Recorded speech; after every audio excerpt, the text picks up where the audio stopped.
Okay. Ready? All right. Okay. Okay. Yeah, take a hit of that before we start. Stressful topics call for inhalers and Diet Pepsis. Oh, look, there's the moon. And a plane. Where? Well, I see the moon, but the plane. Like, beside the moon. And down to the left.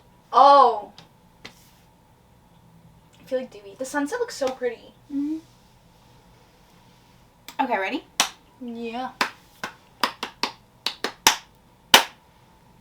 Okay, 3, 2. Okay, I'm sorry. It's bad. Down bad. 3, 2, 1. Hi, everyone. And welcome back to 71 else. Blah, blah, blah, blah, blah. Welcome back to blah, blah, blah, blah, blah. Okay. 3, 2, 1. Hi, everyone. And welcome back to Is Anyone Else Confused? We're your hosts, Cheyenne And Alana, and Is Anyone Else Confused is a podcast that focuses on navigating young adulthood and the many feelings that come along with it. Each week we'll cover a different aspect of growing up. We'll chat all things professional to private, LinkedIn to Bumble, debt to financial freedom, and mental illness to mental health. So grab a snack, grab a drink, grab your antidepressants, and let's get into the nitty-gritty. 7 times perfect. 7 times the charm. Okay. Well, hi everybody. Hello. Welcome back to our first official podcast of the year. I feel like our first episode was like a catch-up, spill the tea kind of thing. And now we're back with a bang. And a boom. And a bish bash bosh. Bada bing, bada boom. Apologies, first off. Housekeeping. Apologies for not being around last week. I was still suffering with a 3-day migraine that seems to be kind of a regular thing for COVID. Cheeky little Grim. I've had headaches like 5 out of the past 7 days. Yeah. But they seem to be kept at bay with Advil, so onwards and upwards. Still have my trusty little puffers on the go. And today we're chatting mental health. We'll also be covering an update on the dating profiles. Yeah. And the goings-on of online dating. That. Yeah. Ooh. That's a journey. That's an experience. Which has been so different for both of us. Let's just say that. Cheyenne has the worst luck. I cannot believe the experiences Cheyenne has had on dating apps. Like, I have genuinely had one nice person. Yeah. Who is going to be my January date. But everybody else, guys, if you're, I'm not going to show the pictures, but the screenshots I have. What did that one guy say to you? Which he feels one? like you have a messy room. Yeah! Somebody said they think I have a messy room. And I was like, that's actually disgusting. Like, I'm offended. Because anybody that knows me knows I'm like a notorious clean freak. And he's like, pictures to prove it or some BS. And I'm like, no, I'm not sending you pictures of my room, you creep. Another guy wanted fart videos. Oh, yeah, so I matched with that guy. I guess we're going to do some of this before mental health. I matched with a guy that asked me to send him fart videos so he knows it's real, to which I unmatched. And then every time I get like a crazy, I tell my mom and sister about it.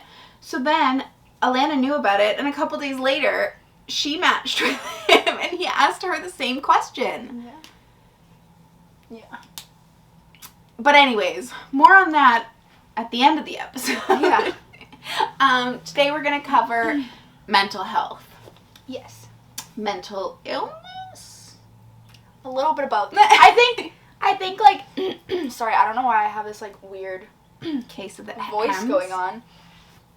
I think we want mental health and mental illness to be a running theme. Mm-hmm. So, like, almost like this is the first episode of, I'm sure, many, because it's our come mental up in health- every episode that Yeah. we've talked, like, we've recorded so far. And, like, it's always changing, and we're always doing different things for it. and there's always new updates on our mental health, I feel. So Yeah. this is the first episode where we're kind of tackling on a broader spectrum, I think. Yeah. Well, kind of like more in detail, I would say. Like Yeah. before we've picked like bits and pieces, and we're Yeah. kind of coming in here with no agenda, no plan. We're just like gonna talk about what comes to mind. I think you have some notes on your phone, but other than that, we're like... I hope I still do. Let me check. But we do have some books we want to share with you guys that we have found really useful. Maybe talk a little bit about our own journeys, and then end things off on a bit of a lighter note with the dating funnies. Oh, I have hurt my tailbone, so if I am constantly fidgeting in this video, That's why. that is why, because I cannot sit in one position for too long. I fell right directly on it, so... Like a week ago. Like a week ago, and I am still in a lot of pain. So, if you see me constantly, like, moving and grooving and adjusting, that's why. I don't have ants in my pants. Anyways. I guess we can get started. What's Okay. your first prompt? Start us off. So, oh my gosh, I'm never updating my phone again. I have our own mental health journeys as one of a prompt. I don't know if you want to go over that in like a separate episode, or if you want to give a synopsis and then go into detail later, or... What are your other prompts? Okay. I just feel like that's so heavy to like dive in with that. Then I have asking for help, finding a healthy coping mechanism, how lonely young adulthood can be, peaks and troughs, and then therapy. I feel like tackling how lonely young adulthood could be is a really great starting point, because I don't think it's covered enough in like general media. Especially for Is Anyone Else Confused? Which is all Yeah. about young adulthood. Yeah. And I think like oftentimes there's this perception that you're going to get out of high school and it's going to be the best years of your life. Like university is going to be the best years of your life, and I don't necessarily think... No, let me take that back. I think it can be, but if you're not into partying, which I never was, and you're not into like... Sports. Yeah. It's just hard to like make those the best years of your life. I think people get really lucky with like the community that they're kind of surrounded with. Shalom. Can I call you back? Oh, okay. Okay, thanks. Bye. What did he say? I was just talking about something, you just made a joke. Okay, stop. So Sorry. mental health. What do you want to say about that? I think for me, I'm still pretty like early into my young adulthood. I think in terms of like traditional sense, but I would say, I don't know, I don't want to be like, oh, I mature faster than other people. But I would say like I'm pretty mature for my age. So I think like having Cheyenne and then also like watching Cheyenne and then also being mature for my age, I feel like I've experienced a lot of like young adulthood, or more of young adulthood than other people my age maybe. So I think that in that sense it can be also isolating if you're a younger sibling. Like Cheyenne and I are so close that I feel like everything she walks through, I walk through as well. And so I feel like I'm a couple years ahead in terms of experience compared to people my age who maybe don't have older siblings. I don't know if that makes sense, but like... No, I don't think... I think there's like a big distinction there, because you can have older siblings and not feel that way. Yeah. I think it's just because we're so close. And of the situation, like, Yeah. that brought us Yeah. so close, right? Yeah. So I just think, like, in terms of that, I was kind of more prepared going into, like, my young adulthood in terms of what to expect, which I'm really always very thankful for. But I will say it's, like, it, like, knocks the wind out of you. Because I think, for me, I didn't enjoy high school at all. It was not, like, my glory days. It wasn't a fun time for me. So I kind of, I think, put this pressure on university to be, like, this great, like, life-changing time, which there's a lot of things that have happened that have been life-changing. I've met a lot of people who will be in my life forever, and I just know that, and I've never felt that before, and that's such a cool experience to know that, like, you've met, like, lifelong friends. But now when I talk to people who are maybe younger than me, I'm always very realistic about young adulthood and about university and post-secondary in the sense of, you know, it's not what you think it is. It's isolating. It's isolating. That's what I was just going to say.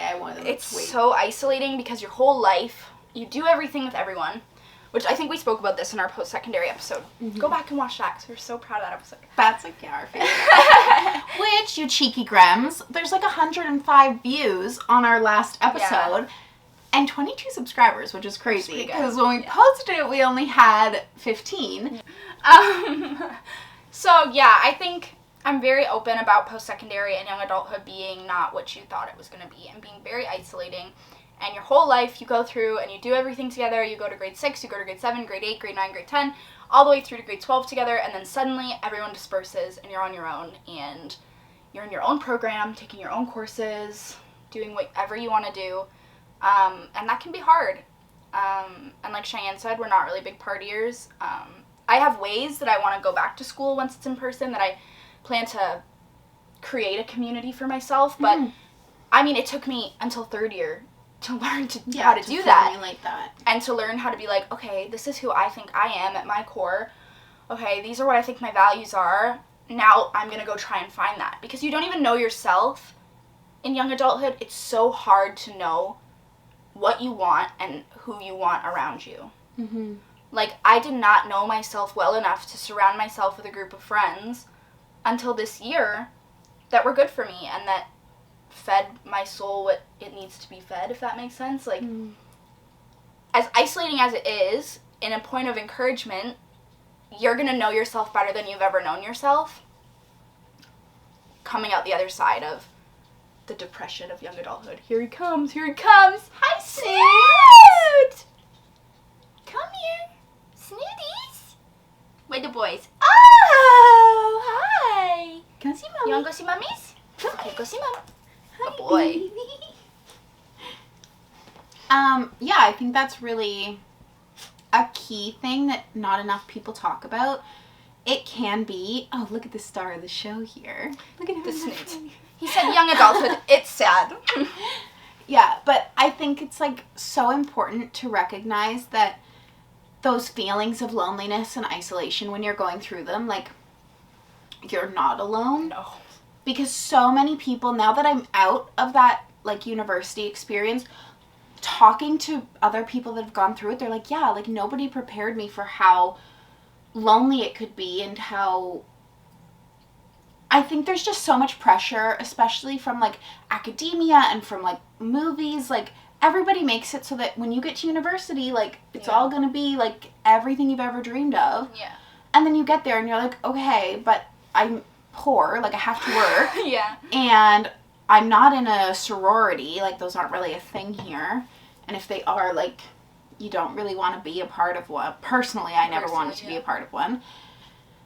And it's just like, okay, but how do you make friends? Because I tried the talking to people in line and, like, the caf, or I tried to make friends in lecture, and, like, at Guelph, I feel like everybody went in with the perception of, like, I'm here with friends already, and then at U of T, it was like nobody wanted to make friends because everybody was in, like, competition with each other. So it's kind of like... Oh my gosh, this is turning into a post-secondary episode. I just think it's a good starting point because everybody, like, almost everybody goes to post-secondary. Yeah. So it's, like, your first hit at, like, mental health struggles. Especially for people who, like, live alone at that time, like... And for people who haven't struggled with their mental health before. Yeah. Because for me, like, I already knew what was coming for me because I've struggled with my mental health pretty much as long as I can remember. Watching his face. Yeah. But I have friends who had never struggled with their mental health that took the biggest blow in first year. And it's so big, like, moving away from home for the first time, or, like, commuting, and like, how do you get a student loan, and what does it mean to pay that back, and, like, there's just so many, like, adult things flying at you, Yeah. that it can be, like, beyond overwhelming. Oh my. So that, I guess, is kind of, like, the journey for us, like, mental health-wise. Yeah. In, like, a nutshell. You can go watch the post-secondary episode if you want more, like, specific thoughts on that. Yeah. But I think... You did that! What did he just drop? My camera bag. He's like, that was shocking. Gremlin. Gremlin. But I guess I would kind of like to chat a little bit about cultivating a better mental health. Mm-hmm. And how important self-care can be, and not just in, like, the put a face mask on and, like, have a bath kind of way. Like, I think that's kind of where we want to get into these books, is, like, doing the work on your mind and, like... And on the point of that, on the point of self-care, I think it is so toxic that when you talk about your mental health, everyone's like, put a face mask on, go run a bath. If you have experienced a deep depression, some days brushing your teeth takes the life out of you. Like, I understand when you're, like, on the, maybe the surface level of feeling depressed, like, yeah, putting a face mask on helps. But, like, when you're really in it, like, for some people, they can't even get out of bed. But I don't think that's fair. Like, a lot of people haven't been majorly depressed. So to them, like, yeah, putting on a face mask is, Yeah, and like... I'm not discounting, like, go put on your face mask if that's going to help. But also don't shame people when they're like, okay, I put the face mask on. Like, or, like, I can't put the face mask on. You know what I mean? Yeah. Because I think that's, like, a big issue. Is that, like, we sort of romanticize mental health on the internet in the sense of, Yeah, like, definitely. oh, I'm so anxious and depressed, I'm going to light a candle and, like, have a glass of wine. When, like, really, like, that doesn't always help, you know? Like, maybe you're not anxious and depressed. Maybe you're stressed and you had a bad day. You know what I mean? Yeah, but we also can't sit here and discount other people's, like, No, mental I'm health. just saying, like, if you have been in the depths of a depression or an anxious time in your life, don't feel less than because you put a face mask on and it didn't help, or you can't get yourself to put a face mask on. Yeah, okay. You know? Yeah, that makes sense. Snoot, come here. Like, all he does is cry. I'm gonna discount Snoot. If you want a dog, whoa! DM us. Whoa! But yeah, I think a big part of my mental health journey was working on things that I put off. Like, I think I had a lot of, like, unresolved... I think I'm very good at, like, putting things in a box and tucking them away. And putting more things in that box and tucking it away. And putting more... and it just kind of, like... Cheyenne is a series of boxes. Yeah, and I think that's, like, a coping mechanism. That's, like, a survival mechanism that my body's, like... created or, like, leaned into or whatever, just from, like, everything that happened in my youth. So I think learning to work through those things rather than just keeping them, like, at the back of my mind was really helpful, and I think it helped me grow a lot. And also accepting failure. I feel like there's so much pressure, especially on young people who thrive in, like, academia or thrive in any, like, particular area. When you're no longer in that area, like, you move on in life, you get, like, a big girl job or a big boy job, and, like, that's not your means of, like, measuring your self-worth anymore. That can be really hard too. So I think finding, like, a new way to value yourself is important, you know? And I think I did that with, like, dropping out of U of T. Like, it took me a while to get there, but I did work through it eventually. And that's really important, is, like, recognizing any failure that you've had. The dog is so loud. And working through, because everything happens for a reason, I think. And even if you can't see that reason, like, coming to peace with it. Peace is, like, a big I feel like peace and mental health are really linked, don't you? Mm-hmm. Also, just like radical acceptance. I see a therapist once a week, and she has taught me radical acceptance, which is just like, yeah, this sucks, and I hate it, and I don't want to be in this situation, but there's nothing I can do to change it. It's out of my grasp. I've done everything I can do, and now I just have to accept that, like, this is where I am. Which can be hard for a lot of people. Oh, like, I don't so think hard. I think I've sat on a lot of things that I didn't need to harbor because I didn't know of that. Like, radical acceptance, like... It's so hard. I will upload the sheet that she sent me on radical acceptance to our Instagram, and I'll remember because I always watch the episodes back. I'll upload it onto our Instagram. It's really helpful. Because, yeah, I think radical acceptance is the first step to peace and coming to peace with things. So, yeah, I'll upload on the Instagram that little worksheet. If you send it to me, I can put it in the video. Yeah, because it's really helpful. Mm-hmm.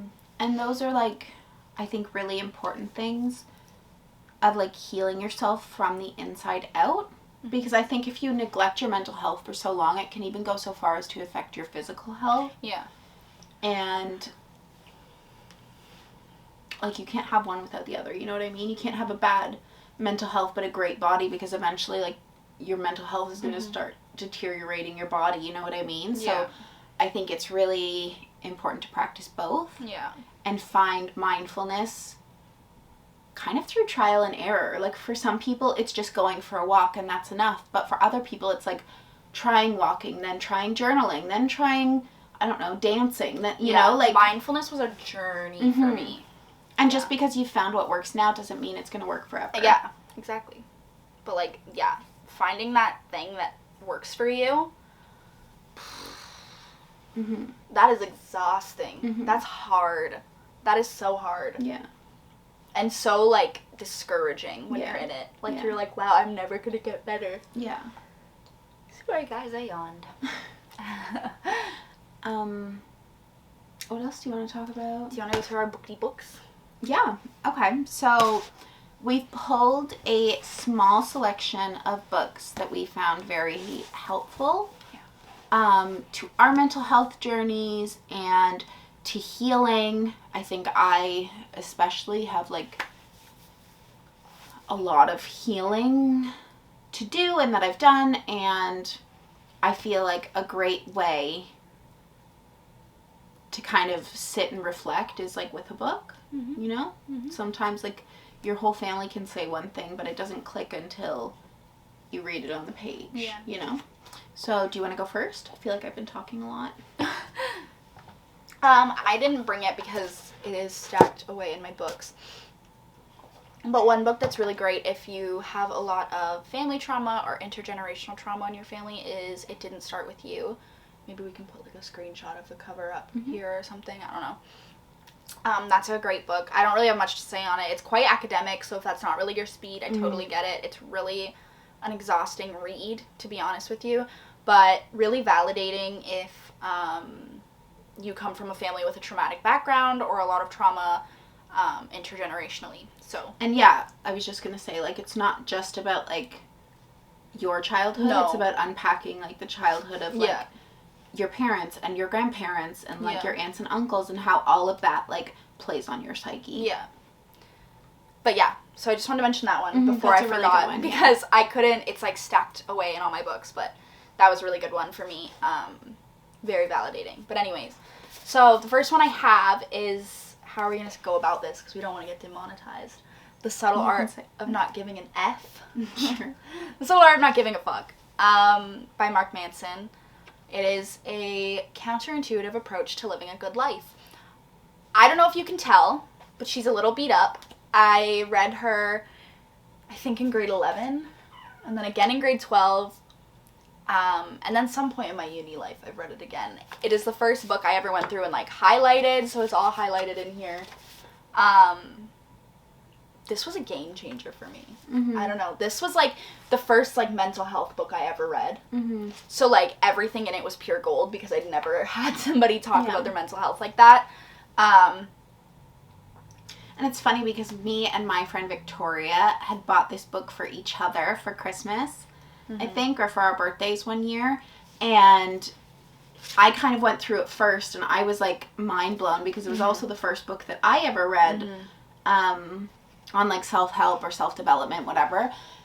So I found it really valuable, and I think there's even a quote from it on my Instagram. There is. And then I was, like, telling everybody, like, I think I got you to read it, I got Mom to read it, like, anybody that would listen, people at work, like, I was like, you need to read this book. And I'm so happy that it helped you as much, and I feel like I must have lent somebody my copy because I don't have mine. I've bought so many people this book. But yeah, it's a book that I definitely want back, and I want to reread because it's so valuable, and I think it applies to any stage of life. Dewey, come here, stop crying. And check if it's on Book Outlet. What was I gonna say? Oh, coming from, so like I said, I do therapy once a week, which I just started this year, 2021. But so many things that my therapist tells me are in this book. And, like, therapy is not accessible. That is just a fact of life, unfortunately. It is not accessible at all. So if you are looking for a therapy-type book, this is the book for you. This book is, an absolute game changer. She's beaten up because there's so much goodness in this book. If you don't like swearing, it's probably not the book for you. I mean, it's not terrible. It's not awful. But Snoot, come here. It is so good. I have, like, 4 different highlighter colors in here. Like, this is really good. So, book recommendation number 1 is this one right here. So good. Do you want to do yours? I only have... go ahead. Okay. And then, we talked about mindfulness and finding what works for you. So, starting at about first year university, is when I really, maybe grade 12, I got into, like, crystals and, like, trying all of that and, like, astrology and stuff. Did not work. It didn't work for me at all. And then first year university, the house we found for second year was near church, and I was like, you know what, I'm just gonna give it a go, because I was you were talking about the church. The church by my supposed house for second year. Obviously second year didn't happen, we didn't move into that house, but I was really interested in faith. We'll do a whole episode on that, I think, maybe, eventually. I think that's needed. And once COVID started, I sort of developed my own set of beliefs. And anyways, so from delving into that, that was sort of one thing that really worked for me was, in terms of mindfulness, was prayer and just Faith. Spirituality. Yeah. So I dived. No. I dove into self-help books with a little bit more of a faith-based itinerary or approach. And in that, I found Mr. Bob Goff, who is probably my favorite author of all time. He is so good.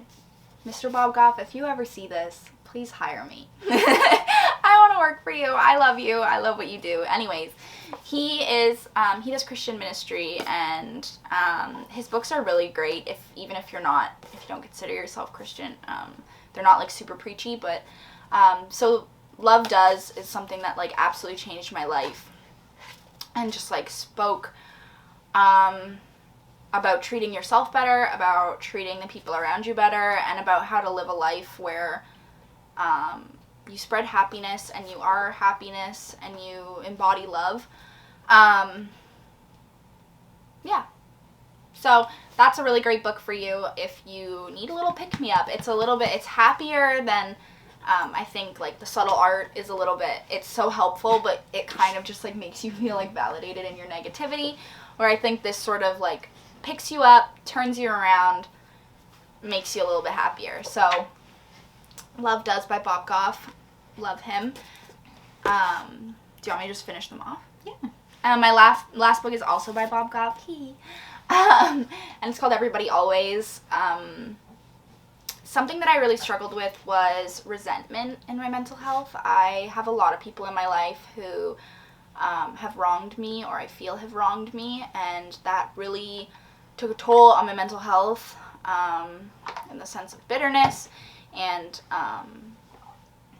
just like anger and distaste, and I was really struggling with that. So Everybody Always actually talks about how to love even the hard people in your life, and how to forgive even the hard things to forgive in life,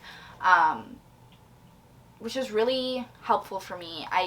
It was validating in the sense of, yes, those people are difficult and they have wronged you, but you know, you're still going to forgive them, you're still going to love them, even if you love them from a distance. So if you're like me and you struggle with resentment or bitterness or hurt from people in the past that you just can't really get rid of and you sort of hold on to, this might be the book for you. It's a really good one. And then the last one I brought is just my little journal, because I love journaling. Journaling is my big thing. I never journaled before. I had like diaries, like when you're little and like you have a diary, but like serious journaling, dedicated journaling, I have never done. So when I turned 20, I was like, oh my gosh, I want to document my 20s. I want to like write how I'm feeling. I want to write what I'm going through. So this is the first journal of my 20s. I think it starts on like May 21st. So this is the first journal of my 20s. And I've done it every day since, or like every other day since May 21st. And I just find that so helpful, whether you like write a letter to someone, or you just write what happened in your day, or you write how you're feeling. Just acknowledging those things is a game changer for my mental health, and for, I think, a lot of people's mental health. Once you learn to acknowledge what you're feeling, you can learn how to not sit in it and not let it overtake you, because I think a lot of the times that was my problem. I would sit in it and I'd spiral, and it was just not good at all. So journaling sort of helps me be like, okay, this is what I'm feeling, this is what's going on, let's move on, let's close the book, put the book down, we're done. It's over, you're good. So if you haven't yet tried it, I would give journaling a shot. I know it's like one of the most popular things people say for their mental health, but yeah, completely changed my life. Totally recommend a little journal book. Thank you.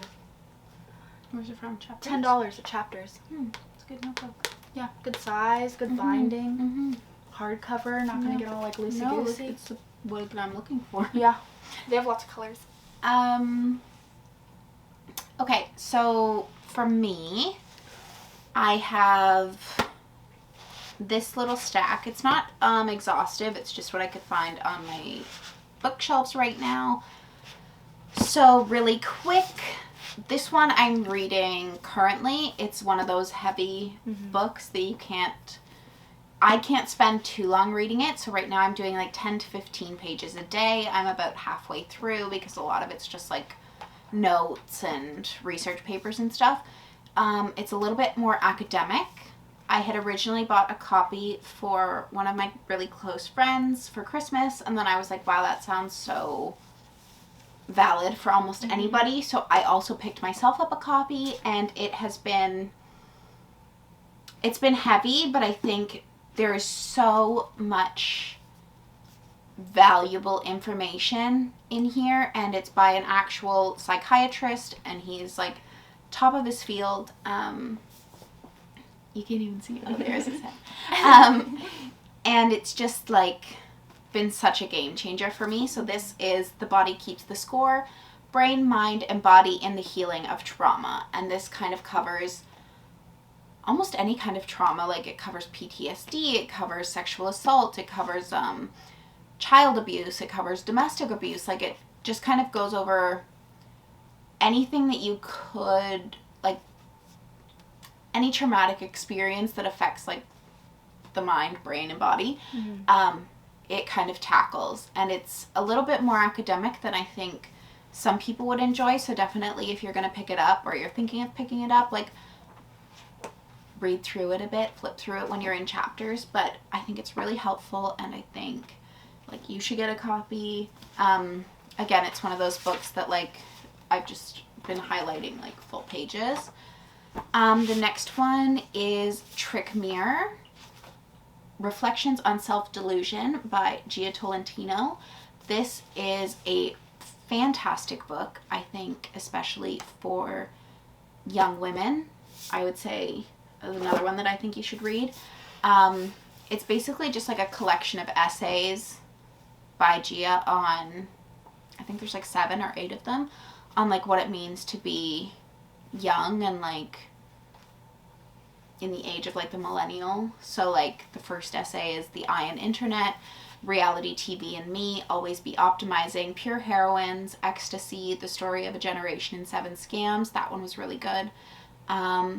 We Come from Old Virginia, The Cult of the Difficult Woman, and I the Dread. So I really liked Always Be Optimizing and The Story of a Generation and 7 Scams. Definitely worth the read, even if it gets a little bit academic essay at times. This one's like one and the same, The Defining Decade, Why Your 20s Matter and How to Make the Most of Them. And then I have the updated version, but another book that I highlighted completely because I think, and I mean the whole reason we started this podcast, like young adulthood and being in your 20s is super scary and overwhelming and can feel really lonely, especially if you don't have somebody you're super close to, like we're lucky enough to have. So I think this is a really great book, not only on validating your feelings from like a professional perspective, but also realizing that like you do need to make a plan, you know? Yeah. I think a lot of people who are too scared to think about the future are just like, oh, your 20s can be a write-off, but like they actually are a really like pivotal decade in your life, and like this book kind of tries to help you set intentions, or at least consider setting intentions that are going to set you up for a long and successful life. Yes. Water break.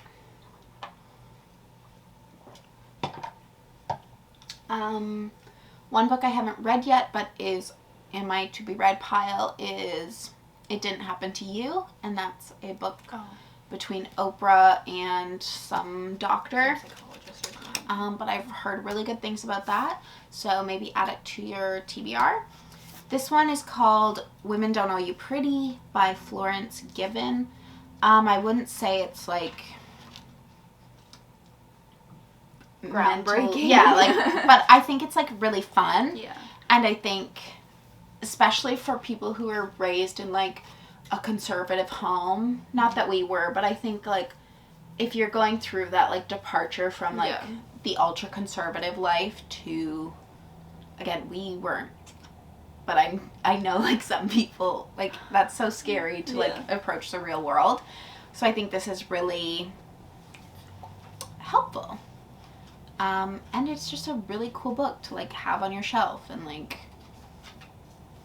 a great, I don't know, it's got some really cool graphics, whatever.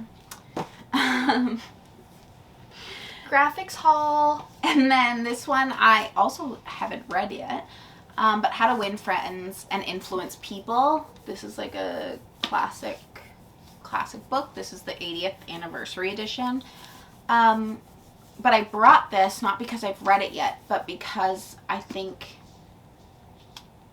ultimately having a good group around you, like a good group of friends, not that has to be like 50 people, but like just surrounding yourself with good people, whether that's one person or 5 or 10, is so important to your mental health.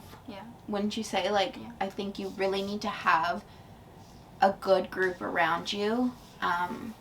Because you're not, like, we can't be islands, you know? Like, we have to, like, develop. To be Pangea. Pangea.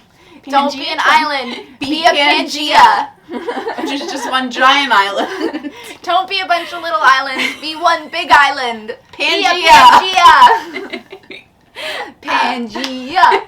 Pangea. But yeah, I just think it's really important to foster friendships, cultivate friendships, and if you have social anxiety, which I have, and was like beyond not able to cope with prior to my antidepressants and anti-anxiety meds. What can't they do? Let you sleep. I sleep fine now. I don't. Maybe you need to take them in the morning. But yeah, I think that's if you don't know how to make friends in adulthood, I think it's something to actively work on, because ultimately I think you're going to find success in your mental health and just like in life when you can rely on others. Champ, Alicia, if you're watching. Yeah, Alicia's going to come on our podcast soon. So yeah.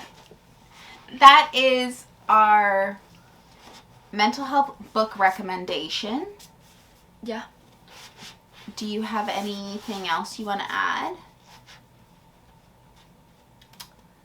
I feel like that's a good spot to like leave it. Yeah. Because I mean, like we said, we want it to be episodes and episodes of like yeah, this. we don't want to go on forever. Yeah. And lose you guys. So do you want to get into the tea, into the hot goss on the dating segment?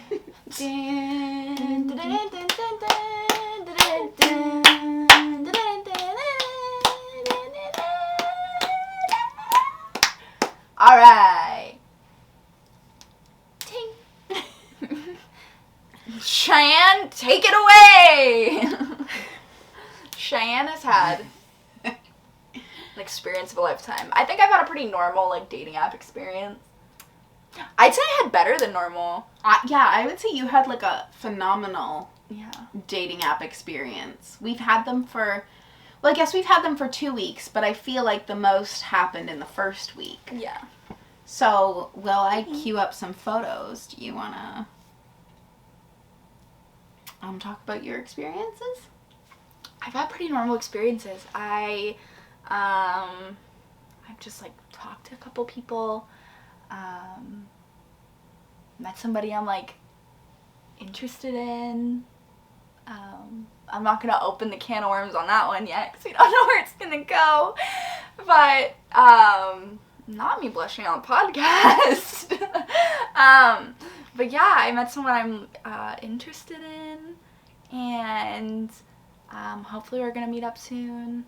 I don't know. Well, you are. You're gonna meet up next soon. Saturday. Yeah. So I've had like a pretty good experience. Pretty quick into it, I found someone who I'm vibing with, and who's really polite and kind. Which I feel really bad. But yeah, so that's like been my dating experience. I think I've had a pretty decent one. Dummy?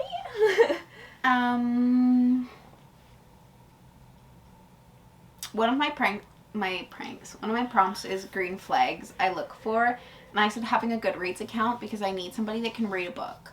And somebody just said, how about Audible? Which I guess is fine. Because like, yeah, it's not like the Joe Rogan podcast. Oh. But like, can you read? Or do you just listen? Peace and blessings, love. Okay.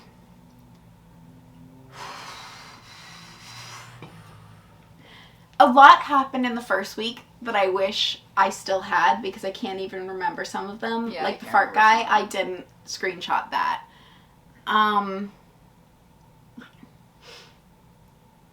Fuck me. So, okay, so like a context, just so you guys understand my prompts. How do you find out like what your profile is? Oh, okay. So one of my prompts was say hi in as many languages as you know, and I just wrote hi. My most controversial opinion, Lana told me to choose that one, and we said I think I could have survived the Titanic. Just oh my being gosh. like, it's a god complex. Like, yeah, I simply swim. Like today. Like that's my logic. Today I said I could be a firefighter. So we're in the car today, eating blizzards, and Alana sees like what is Smoke? it? Steam Steam from like a building up ahead. because it's so cold, so they have like their heat pumping. So I'm like, oh my gosh. When it's cold out, I I always think there's fires everywhere because, like, there's so much steam billowing. So, like, first red flag, steam equals fire. And then we're eating the blizzards, driving home, and Alana's like, I think I could be a firefighter. And I'm like, no, I don't think so. And she was like, so aghast. Like, what do you mean? Yeah, anyway, so that's my example of God complex. Yeah. I still think I could be a firefighter. Like, girl doesn't even like putting on her Blundstones. She walks the dog in her Birkenstocks and she thinks she can put on a full fireman suit? No. Oh, so bad. Okay, But anyway, yeah, so similar to my Titanic, like, simply swim. Alana's like, simply put out the fires. Water. So, Jesus. And my last prompt on Hinge was green flags I look for having a Goodreads account. So, oh, and the pictures I chose. It was like a selfie, a picture of me and Alana, and the prompt was, as seen on my mom's fridge. The worst photo of Bondi. Like, I don't know if you can see that. It's not going to autofocus, but like, Oh.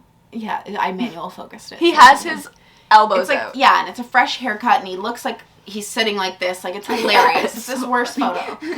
And that prompt was, are you a dog person? Because. And I thought that was hilarious because, like, he looks so ugly. I thought that was so funny. Like, people are going to genuinely think, I think this is a great, like, world's cutest dog. And then I have another photo of me and him when he's cute. And then, like, oh, I chose my life peaked when, and I shared that Tom Cruise follows me on Twitter. And then I don't have a prompt on the last photo. But, like, I felt like there was stuff to work with there. Like, if you're equally as dry, like, we'll get along, right? Nobody, pretty much nobody was equally as dry. Nobody was even... No, like, one guy was. One guy, He's really nice, and he's, like, an exception, but to what we're... Cheyenne's got a day. To what we're talking about. So, the first photo that I have screenshot, somebody swiped up on the Bondi photo or whatever, commented, however dating sites work, and they're like, why does it look like it has a full-time job? It. Oh. That's my child. Like, Bondi's my son. Why does it look like it has a full-time job? So that was the first one. Another one I screenshot was when I said hi, this guy said, ciao. There, now you know too. Can I try and make some assumptions about you based on your profile? Big no. Joey. I would have loved to know. Of course it was Joey, and he said ciao. Well, then Joe. I thought that was Joey. This is Joey. Sorry, guys, I'm not sharing the photos. This is Joe. Again, to the hi prompt. Everybody was talking about the hi prompt. That was my most boring prompt. He said, hello, hej, salute. Which other languages do you speak? You've got a very lovely smile.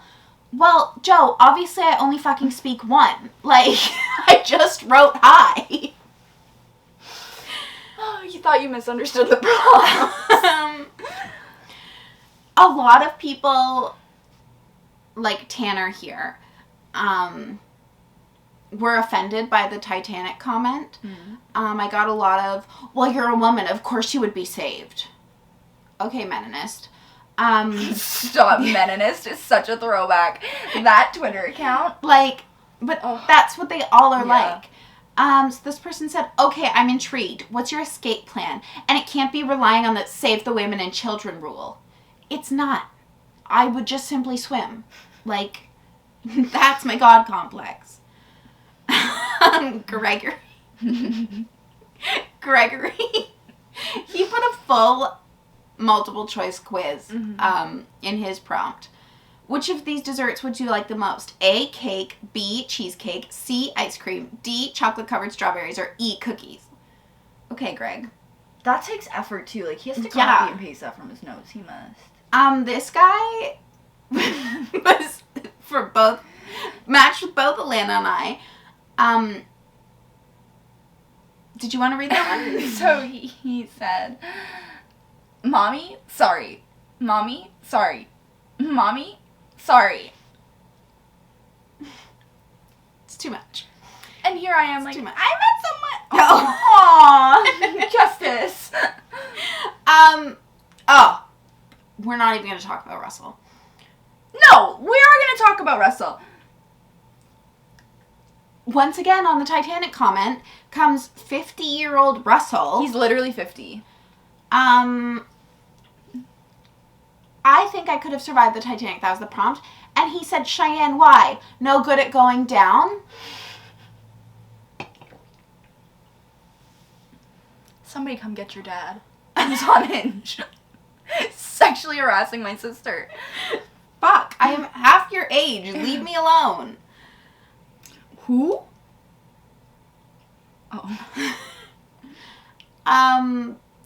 The Titanic comment again. Somebody said, me too, I can communicate with dolphins. Okay, Hardick. Okay. Oh, that's pretty. Oh, this is like the kind of hair that I don't know. Nice. I have like a bunch of like hair things saved. Oh, that's when I was sending. Brutal. A guy that looks like a genuine serial killer replied to one of my comments. That's nice. That's nice. You can't say that. You don't think he looks like a serial killer? Yeah, he does, but you can't be like, oh, just because he looks like a serial killer. Okay. Nice. A lovely gentleman replied, beautiful smile, Cheyenne. I'd like to take you out to dinner. I didn't want to go for dinner. This one was just funny. That was funny, yeah, but yeah. Aww. I just realized who that is. Yeah. Oh, there's a picture of Alana and I. And one guy swiped up and guessed the exact cafe we were at. Oh, that's that was so creepy. Yeah, and his picture's very ominous, so that was really creepy. Oh, I didn't even know that one. That's so scary. Another guy swiped up and said, Cheyenne, je suis en amour déjà. I don't know what that means. What does that mean? I love your something. Okay. Damn, you're gorgeous. May God keep sending you trash men until you pick me. Amen. I am in love. What does that mean? Yeah, what's a déjà? I'm scared. Why did they put the thing down here?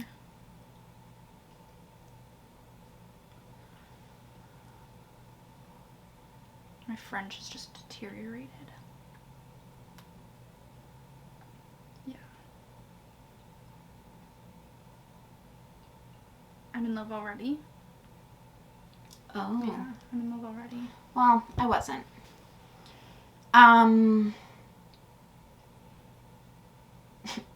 To my Goodreads comment, somebody said, you seem intelligent and fun. So tell me this, if you're stuck for an hour in an elevator with someone famous, who would it be? Who would it be? I'm curious. I don't know. Tom Cruise? You could talk about who you follow on Twitter. He follows me on Twitter. Snoot. One guy said when your mom says she wants what's best for you, she's talking about me. That was kind of smooth.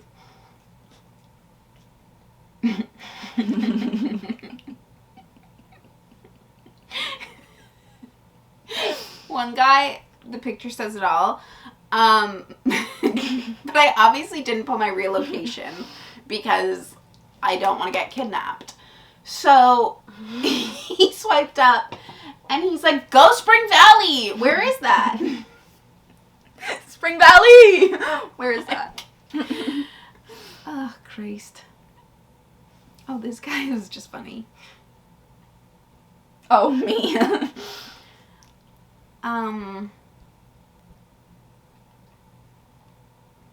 Like, what?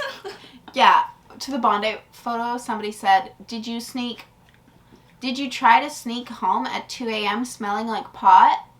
No. I'm in bed by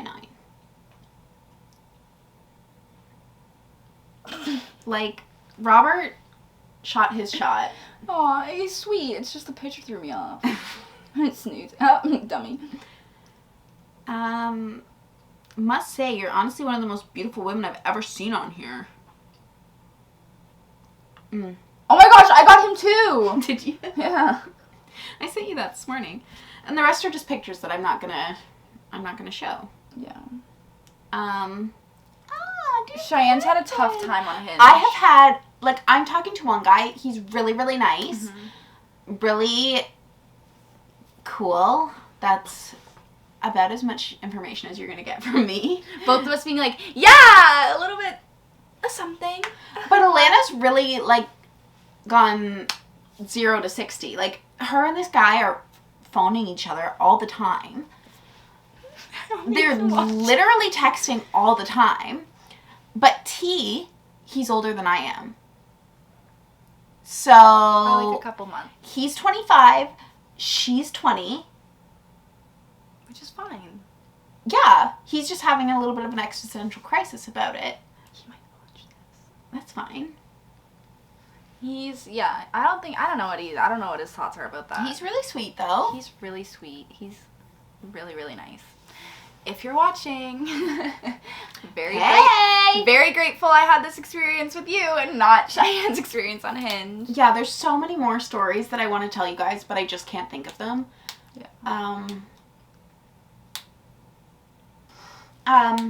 Yeah, but dating apps are... Questionable. Yeah. I just want somebody who's gonna love my snoot. Oh, the pudding. The fact he just stays. Oh yeah, escape escape tip. Get down to there. Get down to there. Yeah. You're stressing him out. He needs to get out of there. So I mean, can we call this a mental health episode? I guess kind of. A little bit. Hashtag book review. Bad for my mental health, having to Hinge? text. I hate texting. Which I am the opposite. I love a good text. I love a good phone call, but I love a good text. And I can't be bothered. Like, I am busy. No, that sounds so mean. Yeah. But, like, I'm just not a texter. Like, I've got a lot going on. I started working out again because I can finally breathe enough to work out. Yeah. So it's just been really busy. So I think that's one of my flaws, is not being a great texter. Oh, I've just got like a shot pain. That's weird. I think I could be a firefighter. No, because I still think I could be a firefighter, but I don't know what you have to do. I should ask. Fight fires. Because I bet you I could do it. Like, I've seen people, like, not physically fit be firefighters. Dummy, you can't even get up the stairs without taking a break. Okay, Imagine with equipment. Okay, well, I'll only fight fires in bungalows. Like, oh, that one's in an apartment building? No. Just let them burn. Let it burn, baby. Right. Hope everyone gets out. No, like, somebody else can go. I'll just go when there's, like, a bungalow. Yeah, they're gonna give the new kid just the bungalow duties. I think I could do it. Alright, guys. Well, I think that's it for the week. From your Titanic survivor and your firefighter, we bid you adieu. So many people mad about the Titanic. What is up with that? If the Titanic was on fire, I'd put it out for you. Oh, simply put it out. Water. You're surrounded by water. Speaking of mental health, we should talk about that light therapy mask. Oh. The best. Clearly we're all tired. We're all leaning on each other right now. Yeah, I think we're gonna... Take a nap. Well, it's dinner time, so... Probably just go to bed. Dinner time for other people is bedtime for us. But we hope you took something from this episode of absolute chaos. It was pretty chaotic. Enjoy the books. But the children love the books. The children love the books. Name that movie. Oh, but the children. I have to read 10 pages of this before I get back to my more lighthearted book. And I think that's all, right? That Yes, it does. Oh.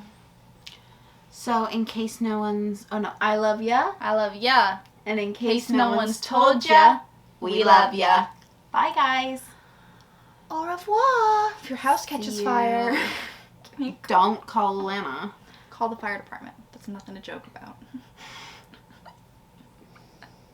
911.